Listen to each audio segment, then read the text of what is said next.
Zenith Motors was a gleaming palace of polished floors, glass walls, and a fleet of ultra-luxury cars that sparkled under the Miami sunlight. Even from the outside, the place radiated exclusivity, with its lineup of Rolls-Royce Phantoms, Bentley Continentals, and Aston Martins displayed like jewels in a treasure vault. The architecture seemed carved from glass and steel, sending reflections dancing across the pavement. Anyone passing by could sense the magnitude of wealth that ventured here. A different universe, where prices weren't discussed publicly, but discreetly whispered behind closed doors. On this particular morning, the sun cast a near-blinding glow across the showroom windows, providing a perfect mirror for the people who walked in, each reflection hinting at either their confidence, their curiosity, or sometimes their sense of not belonging. Inside, the pristine floors shone as though they'd just been polished moments ago. Sales associates moved with a precision reminiscent of a perfectly choreographed dance routine, each greeting delivered with impeccable timing, and each gesture performed with polished courtesy. Their suits were tailored, their shoes glossy, and they carried the air of individuals who dealt in million-dollar purchases on a regular basis. This was the domain of the ultra-rich, a place that quietly insisted you'd better know your worth before you even stepped through the door. Among the associates was Jason Lee, a new hire in his mid-20s. He was earnest, sharp, and quietly observing the established pecking order. He had come here with dreams of making a name for himself in high-end sales, but he was still learning just how hierarchical Zenith Motors really was. He folded brochures neatly and set them on a glass coffee table near the entrance, mindful of every detail, eager to prove himself. On the other side of the polished expanse stood Brady Teller, the senior sales manager with meticulously combed hair and a watch that sparkled as brightly as any car on the lot. He was a man who measured people with a glance, summing them up by their clothing labels, shoes, and posture. If you didn't pass his mental checklist, he'd rather point you toward a more budget-friendly dealership down the street than risk wasting his time. Brady prided himself on controlling the environment with a polite but icy precision. At the slightest hint that a potential customer might not be worth his focus, his smile would turn thin and he'd redirect them, subtly or otherwise, away from the real gems of Zenith Motors. It was nearly 10 in the morning when the dealership doors slid open, letting in a gust of warm Miami air. In walked Dwayne Johnson, his tall frame wrapped in a faded gray hoodie, equally worn sweatpants, and sneakers scuffed from years of wear. Dwayne, of course, was known around the globe, a former WWE wrestler and action movie star whose name regularly lit up cinema marquees. But on this day, he wasn't stepping into Zenith Motors with an entourage or paparazzi trailing him. He came alone, inconspicuous, determined to buy the dream car he had promised to someone he loved. The hush in the building fell over him, the natural quiet that descended whenever newcomers arrived, though most potential buyers glided in wearing designer suits or couture dresses. Here was someone who seemed wildly out of place, at least to those who didn't look beyond the surface. Dwayne had entered with a single purpose in mind: to purchase a Cadillac Escalade Midnight Edition for Aunt Camille, the woman who had taken him in as a child when no one else would. She was the aunt who dedicated countless hours to caring for him, cheering him on when he wrestled in local gyms long before he achieved WWE fame, and following his entire journey to the Hollywood spotlight. Aunt Camille had recently triumphed over a year-long battle with cancer, and Dwayne, wanting to celebrate her renewed lease on life, decided to surprise her with the vehicle she had always dreamed of owning. He wasn't here to flaunt his celebrity status. He simply wanted to fulfill a promise. His unassuming attire instantly drew skeptical eyes from several associates. After all, the visitors who ventured inside Zenith Motors usually arrived in something more polished: business suits, cocktail dresses, at the very least, crisp khakis. Dwayne, however, looked like he'd come straight from a morning workout. His hoodie hung loosely around his muscular frame, a testament to years spent in rings and on film sets. But there was no fancy brand name shouting from his chest. The scuff marks on his sneakers told stories of sidewalks and battered gym floors. In a showroom that worshipped pristine surfaces and seven-figure price tags, he stood out like a well-worn coin amongst freshly minted currency.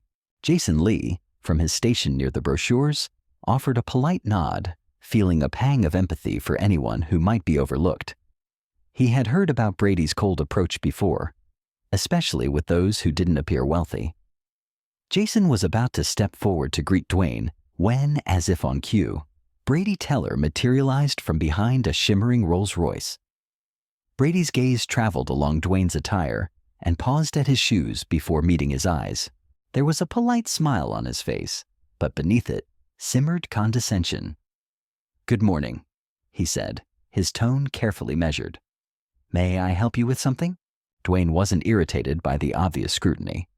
He had endured judgment before, back when he was just another big guy with big dreams. "I'm here about the Escalade in the center," he replied with quiet confidence. "I'd like to see if it fits what I need for a loved one." Brady arched his eyebrows in mild surprise, or perhaps disbelief, that someone dressed like Dwayne would be inquiring about the limited edition Cadillac.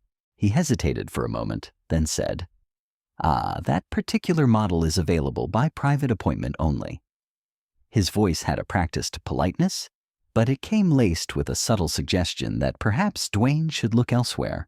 When Dwayne maintained his calm composure instead of apologizing or shrinking away, Brady's brow furrowed almost imperceptibly. He doubled down with, "We usually reserve that area for serious buyers. Perhaps I could direct you toward our pre-owned section, which is just down the block." There was no misunderstanding the words serious buyers. He pronounced them slowly, in a way that was meant to highlight them like a neon sign. A few feet away, Jason Lee gripped a brochure harder than he intended, feeling the tension that had settled in the air. He knew exactly what was happening. A customer was being sized up based solely on appearance. Dwayne's eyes flicked momentarily to the gleaming Escalade. From the first day, Aunt Camille had glimpsed that particular model on TV.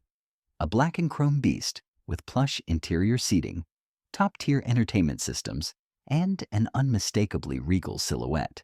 She had voiced her dream. "Someday, if I ever have the chance, I'd love to feel what it's like to sit in one of those." Her words rang in Dwayne's ears now. He inhaled slowly.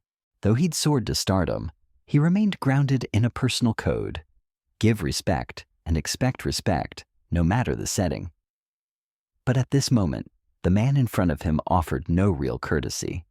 Just the veneer of politeness used to dismiss him. Brady didn't bother hiding his impatience. His expression was all too clear. "Can you leave so I can focus on real clients?" Off to one side, a couple who had just entered approached the sleek Bentley on display, and Brady cast them a discerning glance. They were impeccably dressed, and the woman carried a brand-name handbag. They would likely be the type of clients Brady wanted to secure. Dwayne felt the weight of that subtle calculation. He was not worth the effort, but the new arrivals seemed brimming with promise. Still, Dwayne didn't flinch. "I just want to take a look," he repeated, voice steady. "I might decide to buy it if it's the right one. That's all." Brady let out a short, mirthless laugh. "As I said, you'll need a private appointment, or you're free to browse our pre-owned selection." He gestured absent-mindedly toward the far side of the street with one hand, already turning his body to face the better-dressed couple. It was as though the conversation with Dwayne had ended before it ever began. Jason Lee, watching this unfold, cleared his throat and took a tentative step forward. He glanced at Brady, who seemed unwilling to let Jason steal his thunder, and then back at Dwayne. "Sir," Jason said softly, "I'd be happy to show you any information we have on the Escalade, even if we can't physically open it right now." But Brady tossed him a pointed look that screamed, "Don't interfere." Jason swallowed and went quiet, unsure if it was wise to risk his still new position at Zenith Motors. The glint in Brady's eyes was a reminder that in high-stakes luxury sales, breaking from the chain of command could cost you your job. Dwayne, however, caught Jason's attempt at kindness. He could see the younger man was torn, trapped between wanting to do the right thing and not wanting to upset his senior manager. Dwayne offered a small, understanding nod toward Jason, then turned and locked eyes with Brady once more. The older manager's smug confidence was a wall. Dwayne knew that short of revealing who he was and humiliating the man, nothing would change in this moment. And though Dwayne had enough star power to cause a stir, that wasn't his style. He wanted to see whether they would treat him with dignity purely because he was human, not because he was famous. Clearly, the answer was no. Exhaling slowly, Dwayne decided not to press further. He cast one last glance at the car that symbolized Aunt Camille's triumph over her health battle, a dream waiting to be fulfilled. Then, with a final nod, he said, "All right, thanks for your time," and walked toward the doors. On his way out, he overheard whispers. A couple of sales staff were chuckling under their breath, speculating he might be some fitness trainer fishing for social media content. Another joked he might be hired help dropping off a lunch order. He kept walking, ignoring the stares, because to engage with that would be a waste of time. He had faced too many prejudgments in his career, first as a struggling athlete, then as a budding actor, to let these small-minded assumptions rattle him now. Once outside, the Miami heat enveloped him with a vengeance, a stark contrast to the frosty welcome he had just received inside. The glass facade of Zenith Motors reflected his own image, clad in casual clothes. For a fleeting second, he contemplated whether he should have arrived in a tailored suit or with a known Hollywood agent in tow. But he dismissed the thought. Respect that hinges on appearances alone wasn't real respect. He pulled out his phone, flicked through a few contacts, and paused at the name Terry Rogers, a good friend and philanthropic partner who had helped him raise funds for various children's initiatives around the state. If there was anyone who could help him turn this snub into something constructive, it was Terry. Dwayne texted Terry a brief summary of what had happened. Moments later, his phone buzzed with an incoming call. "You want me to make a few calls?" Terry asked, his voice smooth, yet edged with protective outrage. "Send a message to that dealership for brushing you aside like that?" Dwayne could hear the underlying implication. He was well connected, and one phone call could ensure that Zenith Motors would regret treating Dwayne so dismissively. But the former wrestler didn't want a mere show of power. He wanted an honest lesson to be learned, one that wouldn't just vanish once the news cycle moved on. "I don't want them fired," Dwayne replied. "I want them to see beyond a hoodie and scuffed sneakers.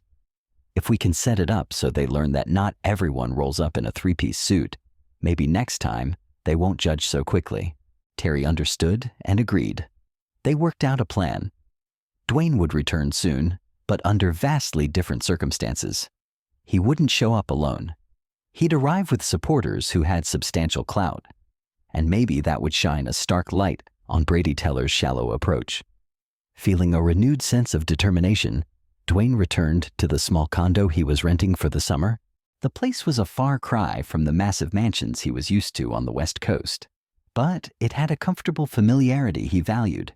He stepped inside, took off his hoodie, and let the day's frustration dissipate as he chugged down a bottle of cold water. If Zenith Motors refused to treat people with basic respect, then tomorrow, they'd meet Dwayne Johnson under conditions that would challenge their preconceived notions.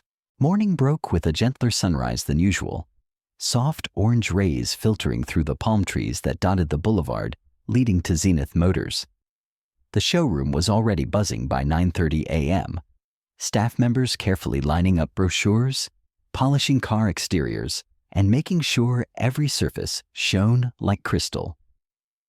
Brady Teller arrived precisely at 9:45, a paper cup of black coffee in hand, scanning his tablet for the day's appointments.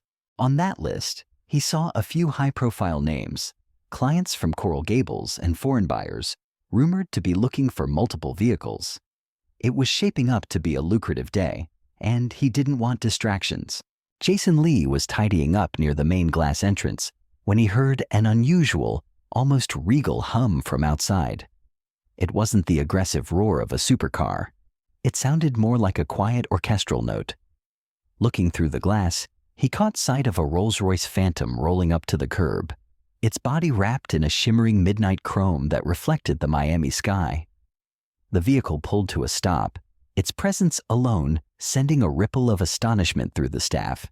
Even Brady paused mid-sip of his coffee, eyes widening.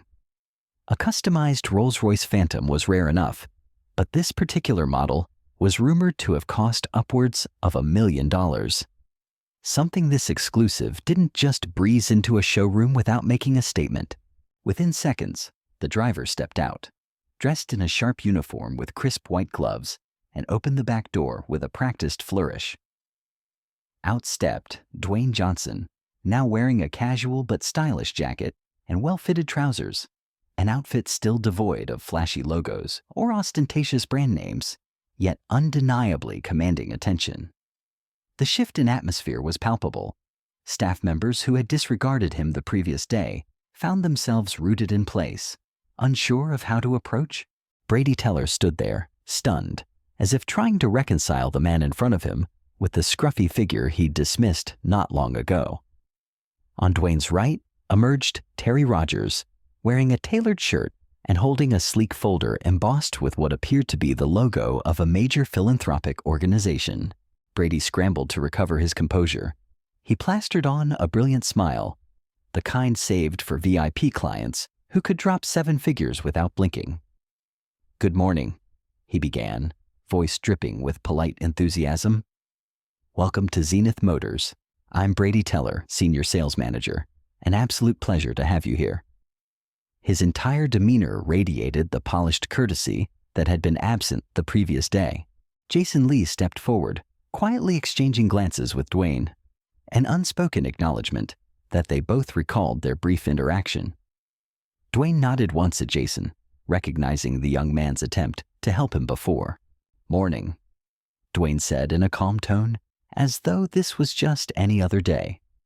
He walked into the gleaming showroom, followed by Terry, whose expression carried a subdued seriousness. Brady's eyes flicked toward the Rolls-Royce outside, then back to Dwayne. He was wrestling with confusion. How had he not recognized him?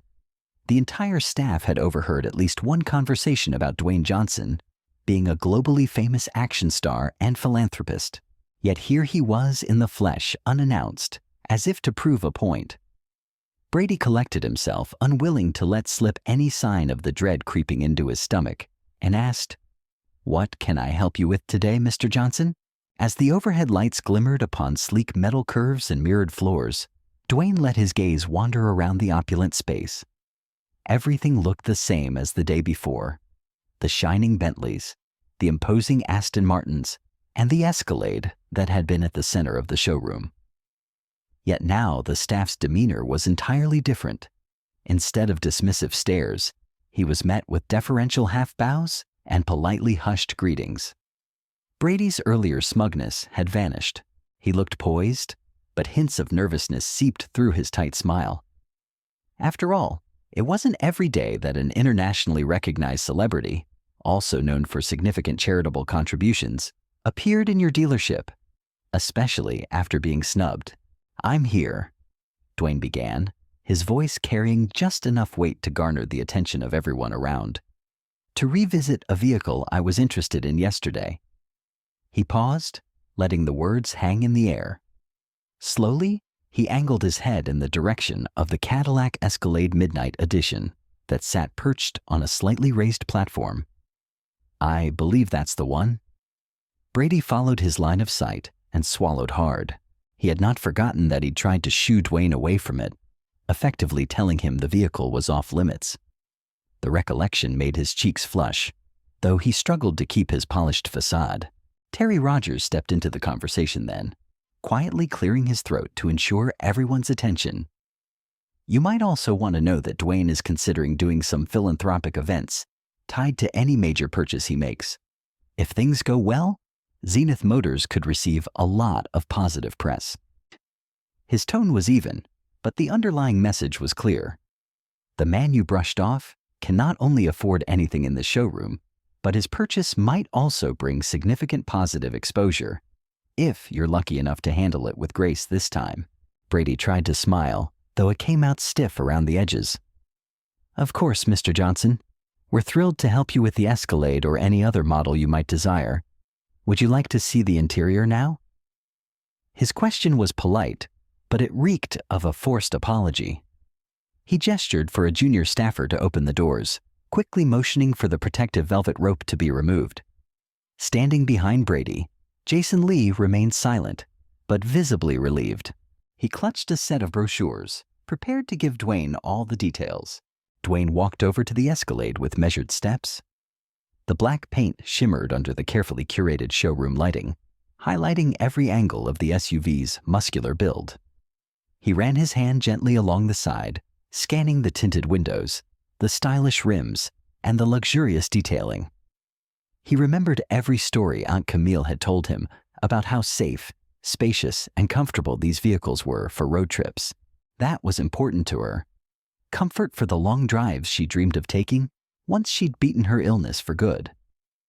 "This is perfect," he murmured, half to himself and half to the small audience around him. Finally, he turned to Jason, who stepped up with a welcoming nod. Jason carefully opened the driver's door and began highlighting the vehicle's features.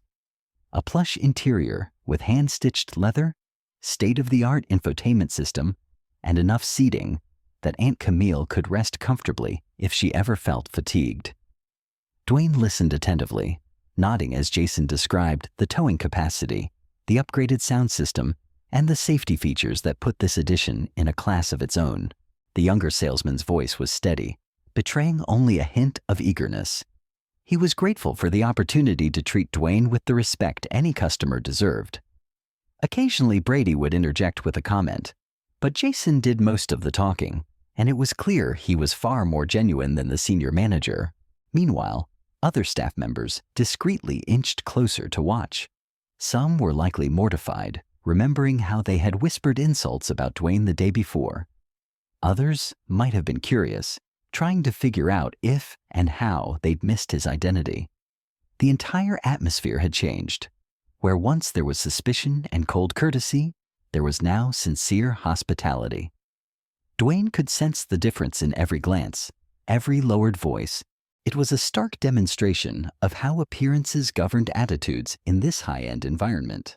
After a few more minutes of exploring the interior, Dwayne looked around for Terry, who had stepped to the side to take a call. As soon as Terry wrapped up, Dwayne beckoned him over with a wave.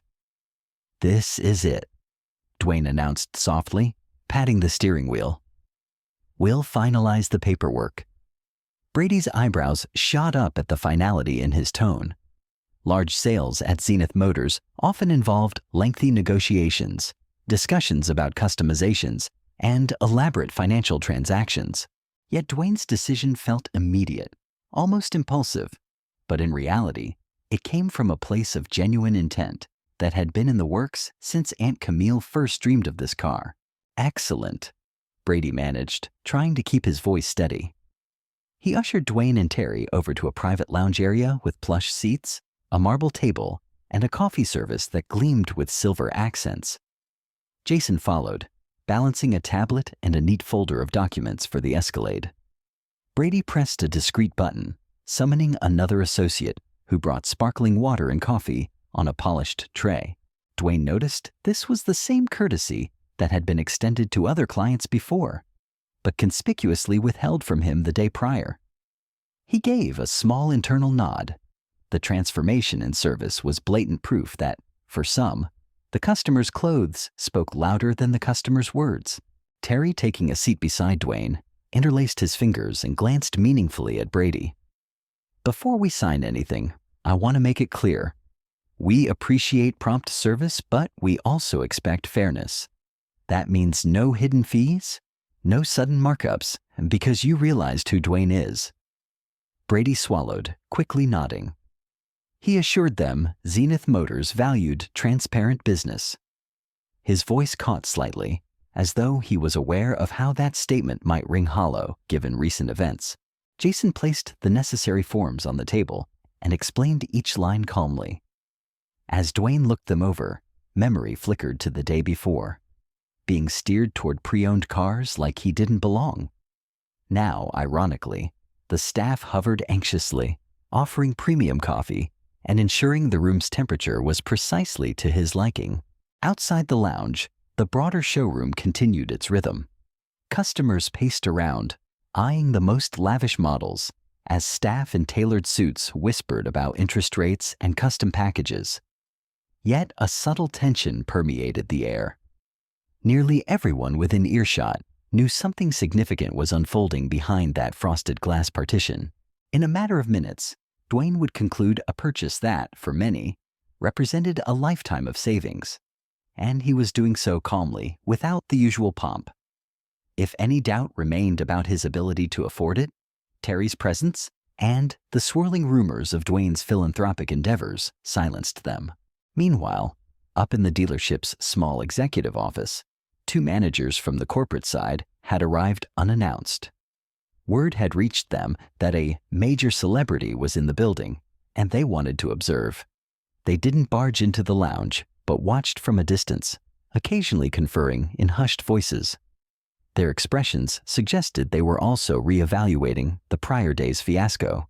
If the story leaked that Zenith Motors had rudely turned away a beloved public figure like Dwayne Johnson, former WWE star and globally recognized actor, it could tarnish the brand's image. Already, Jason sensed the shift. People were scrambling to prove they were inclusive, to demonstrate they had corrected a grave oversight. But for Dwayne, this purchase wasn't about punishing or humiliating anyone. It was about making sure Aunt Camille got her dream, and maybe teaching a lesson in the process. When the forms were nearly done, and the final calculations displayed on Jason's tablet, Dwayne signed his name with an air of finality. "Add an extra personal note to the delivery," he said, looking over at Jason.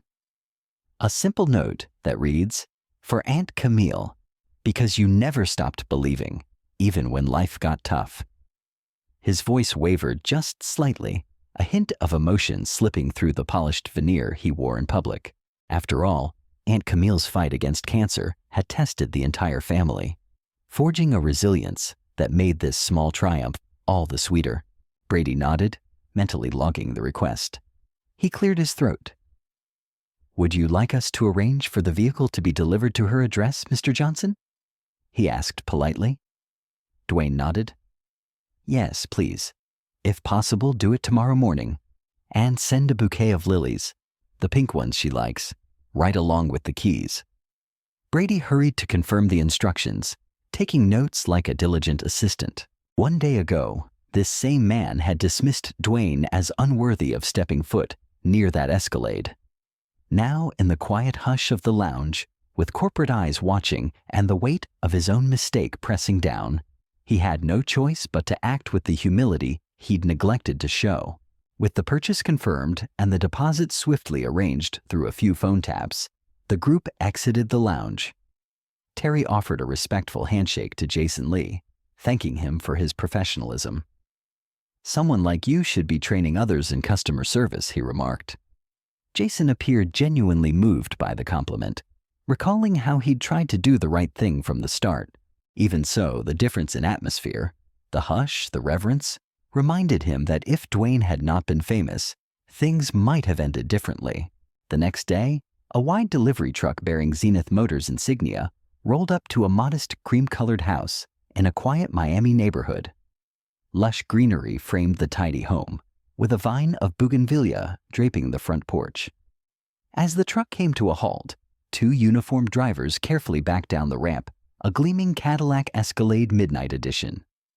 The black finish shone in the Florida sun like polished onyx, every inch of it a testament to meticulous craftsmanship. Word had spread among neighbors, and a few peered curiously from windows or stood in small clusters on their lawns. They watched, intrigued to see such a luxury vehicle grace their street. Aunt Camille stepped onto the porch, leaning lightly on the railing. Her eyes went wide, and she clapped a hand over her mouth. Even in her late 50s, her presence was warm and vibrant, reflecting the quiet strength that had carried her through chemotherapy. "Oh my," she breathed. She was speechless as the driver handed her a bouquet of pink lilies, Attached was a small note with the inscription Dwayne had requested. For Aunt Camille, because you never stopped believing, even when life got tough. The moment she read it, tears welled in her eyes. Despite all the joys of seeing Dwayne succeed, his wrestling championships, his action movies, nothing prepared her for the sheer love she felt at this tangible sign that he remembered her every hope, every sacrifice. The neighbors, having gathered in a small semicircle, applauded softly as Aunt Camille was guided to her new Escalade.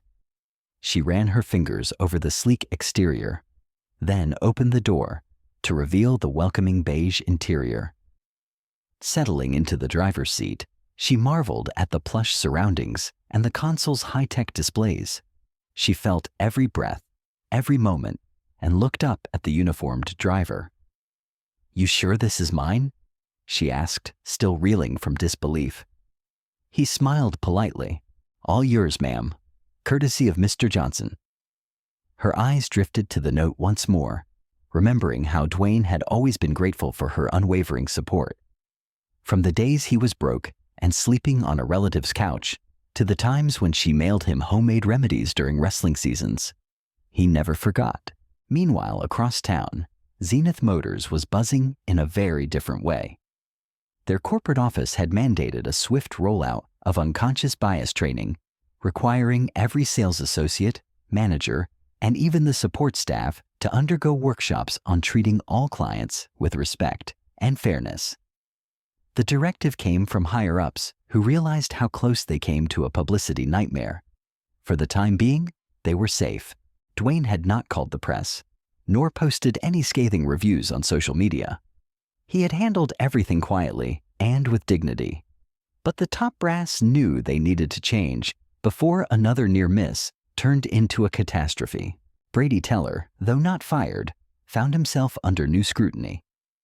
Each morning, corporate managers monitored customer interactions, ensuring no one was brushed off based on clothing or first impressions. Brady put on a cooperative face. Deep down, he wrestled with the lingering embarrassment of having misjudged one of the world's biggest stars. And ironically, the man he'd once tried to freeze out, Jason Lee, was invited to share insights on improving customer interactions with staff. It was a silver lining that carried a quiet sense of poetic justice. A month later, an annual fundraiser for the Terry Rogers Foundation took place in a spacious corner of Miami Central Park. Clusters of palm trees bordered the vibrant event area, which was decorated with strings of lights that twinkled like fireflies as the sun set. Far from the sterile decor of high-end banquet halls, this fundraiser felt warm and communal, with children's games, local food stands, and informal performances by a few local talents. The entire affair reflected Terry's vision of inclusive philanthropy, bringing communities together rather than locking them away in exclusive venues. Among the volunteers that day was Brady Teller, wearing a simple blue t-shirt emblazoned with the foundation's logo and jean shorts, a sharp contrast from his usual immaculate suits. Kneeling on the grass, he tied the shoelaces of a young boy in a wheelchair who wanted to participate in a short race. His face radiated earnestness, his earlier vanity nowhere in sight. Though the day had been physically exhausting, he found it strangely fulfilling. After securing the child's sneakers, Brady gave him a thumbs up.